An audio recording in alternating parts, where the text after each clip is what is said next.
All right. So it's been one hell of a week. So where do I start?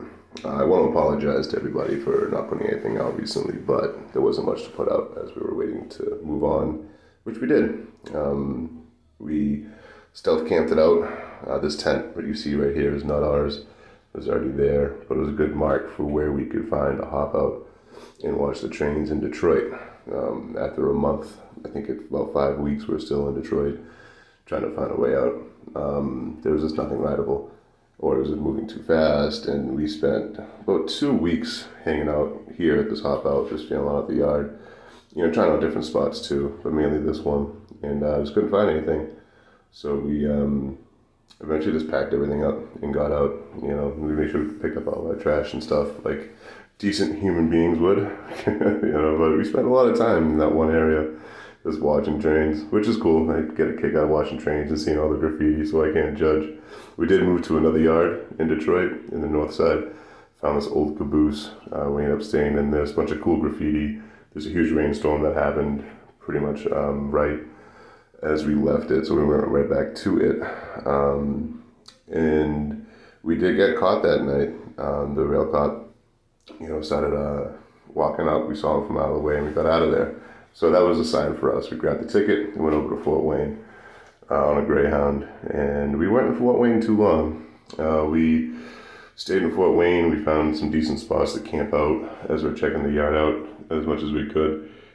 Anything behind the brush, especially now where it's summertime and everything's so green. As you can see here, like you can't even see the tarp we have set up unless you're walking through the brush and bump right into it pretty much. And even us with wearing the dark clothing blend right in. But you can see here the tarp is very hard to see. You have to be actively looking for it. And we found a few more spots to hang out.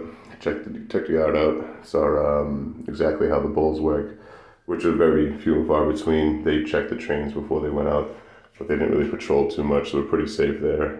And did find the best dancer in our entire trip right here. He was just set up on a random sidewalk in the middle of the night, and I had to get a video. It was one of those random, like, what the hell is this kind of things, But then the best thing happened is I got on a train.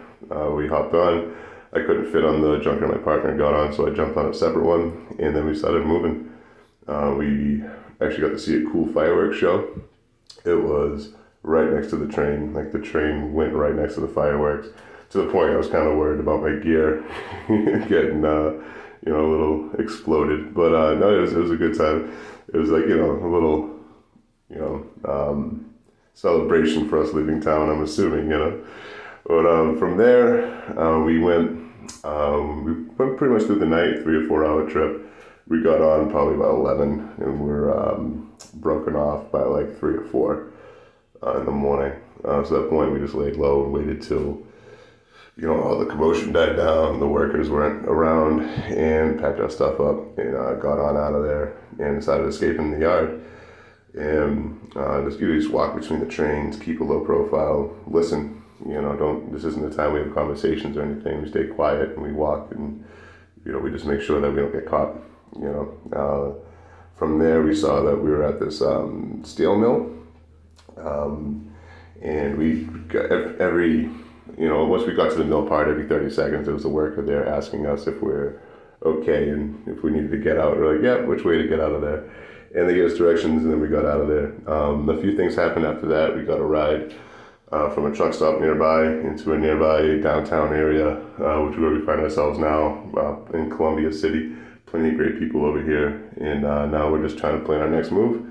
And I figured I'd make a little video for y'all, keep y'all updated on what's going on, and I hope to have another one out in about 3 or 4 days instead of waiting a couple weeks like last time, just to, as we move and as we get to new places, we'll keep you updated too. Thank y'all for staying tuned.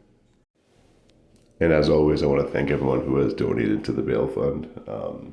I know there's not a lot of content on here, and there was kind of a lull for a couple weeks there.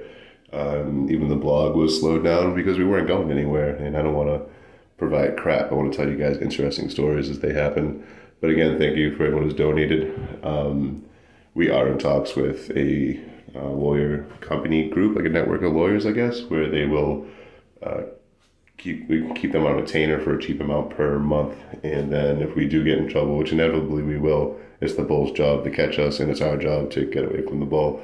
Eventually, our luck will run out.